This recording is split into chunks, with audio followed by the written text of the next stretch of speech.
দেখা গেছে সবসময় সরকারের আমলে অনেক সাংবাদিকরা গ্রেফতার হয়েছে। কিন্তু কেন এর অবসান আমরা চাই? আমরা চাই এই মিডিয়া গ্রুপের যে গণমাধ্যমগুলো আছে সেগুলোর উপরে আমরা দেখেছি একদম দুর্বৃত্ত হামলা করেছে। আমরা সেই দুর্বৃত্তদের আইনের আওতায় আনার জন্য বরিশাল জেলা সাংবাদিক ইউনিয়নের পক্ষ থেকে জোর দাবি জানাচ্ছি। প্রিয় বরিশালবাসী, আমরা সকল সাংবাদিকের সকল গণমাধ্যমের নিরাপত্তা দাবি জানাচ্ছি।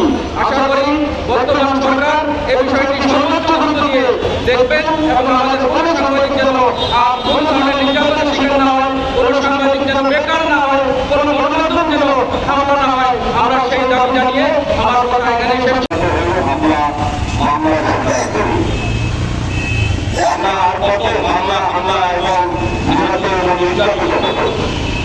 আমাদের এখান থেকে নিয়ে বিস্তার কখনো পাবো না।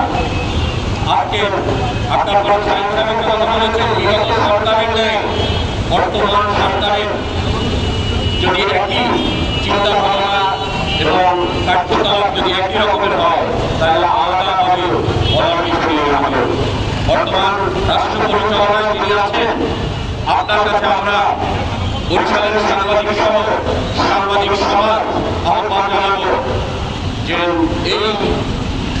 এই পথ থেকে আপনারা সাংবাদিকদেরকে বস্তুনিষ্ঠ সংবাদ প্রকাশ করার একটি সুযোগ করে দিন। তাতে কি হবে, আপনারা যে সংস্কারের কথা বলেন আসছেন সেই সংস্কার আরো সুন্দরভাবে ত্বরান্বিত হবে।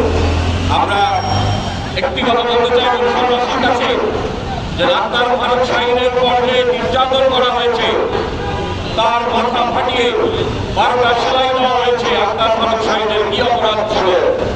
শামীম আহমেদের কি অপরাধ ছিল? আজকের রাষ্ট্রের যে অন্যায়গুলো, আজকের যে নির্যাতিত মানুষের কথা বলতে গিয়ে তাদের ফুটেজ দিতে গিয়ে যদি আমাদের অন্যায় হয় তাহলে বলুন আপনারা আমরা অন্যায় পথে আর যাব না। আজকের যারা মতিউর রহমানকে উদ্ঘাটন করেছে সাংবাদিকরা, আজকের বেনজিরের মতো অপকর্মের কথা ফুটিয়ে তুলেছেন সাংবাদিকরা, আজকের বিভিন্ন অন্যায়কে ফুটিয়ে তোলা যদি আমাদের অন্যায় হয় তাহলে আমরা আর এই রাস্তায় দাঁড়াবো না, আমরা আর নির্যাতিত হবো না।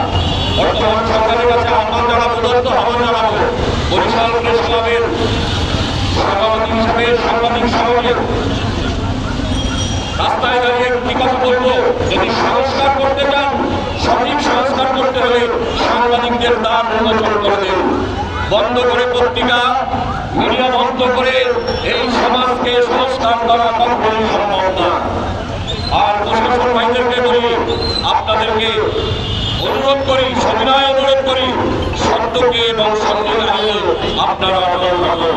সাংবাদিকরা আপনাদের পাশে থাকবে এবং সমাজের পাশে সাংবাদিকরা থাকবে। সবাই ভালো থাকবেন।